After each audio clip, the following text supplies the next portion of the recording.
And that's how you take care of a boss.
Bros for life.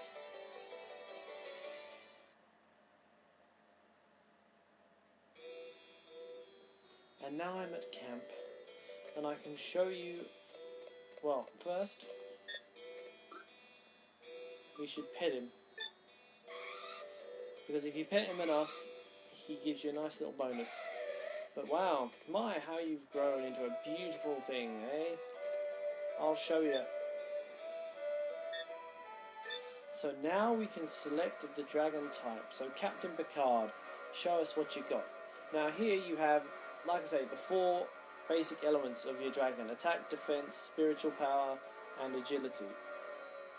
So attack, self-explanatory; defense, self-explanatory; spiritual, how strong your attacks are, your lasers, and your berserk attacks; and agility is how fast you can move and how fast your gauge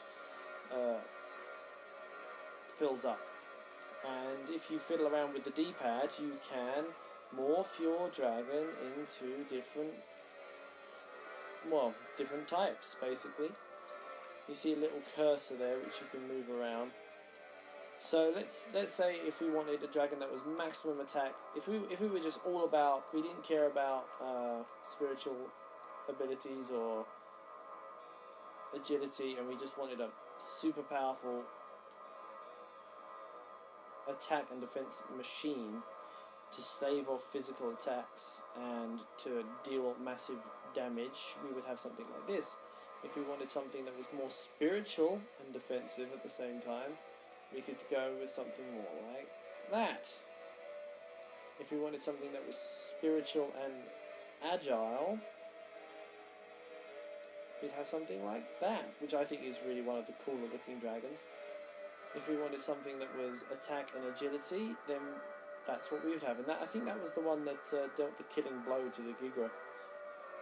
And if you wanted to be somewhere in the middle, then you'd be same. So yeah, the benefits of this is that the thing is that you can do this, you can just pause. I think it takes 1 gauge to change your dragon's type in battle, and it really opens up a lot of possibilities. So like, you really have to pay attention to what you're fighting, you know, what you need. You know, if something's really weak to spiritual, you've got to ramp up the spiritual. If something can move really fast against you, you've got to jump up your agility so you can attack it, or perhaps increase your defensive ability so that you can stave off the attacks faster, or better, should I say, faster. Nerp. So I'll just try and... The only downside for me is that it's really hard to get everything even Stevens with this D-pad. See, it's like impossible for me to get like 100. Damn it! So I'll just go with that for now. And so as you can see, my laser rank now at the bottom there has gone up 1. And if you remember, the fans in the canyon and that ship that we met in the desert had 6 of those rings around, which means that we need to be laser rank 6 in order to destroy them and find interesting goodies therein. Let's take a look at our friend that we defeated. So Gigralith.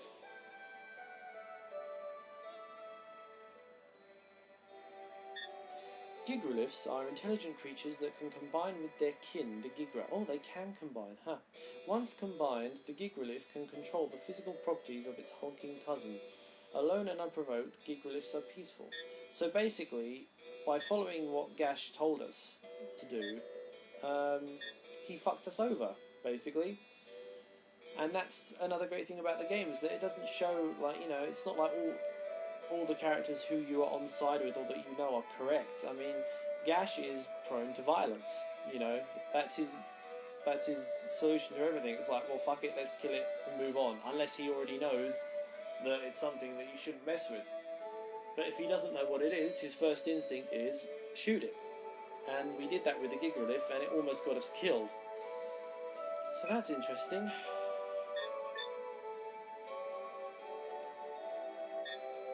Gigra are subterranean hulks that hibernate until summoned by a Gigralith.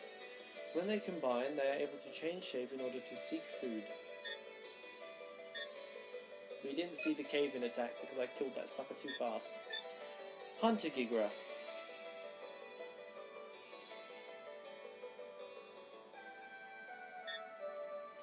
The Gigra assume this shape when they stalk their victims. They attack with missile weapons and will relentlessly pursue a potential meal.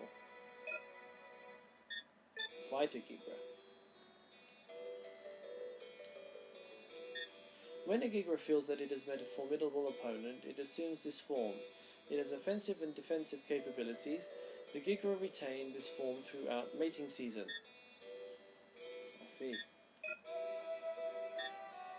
See, at least they're trying to make it so that these creatures don't have all these random forms and attacks just because they are challenging for you. They're trying to put it into a greater ecology. If a Gigra loses a battle, it morphs into a swift flying creature in a desperate attempt to escape. If Gigras fight each other, the loser will be killed unless it leaves the area. And that's the update, ladies and gents. I'm gonna save my game, and I think I'm gonna take a break.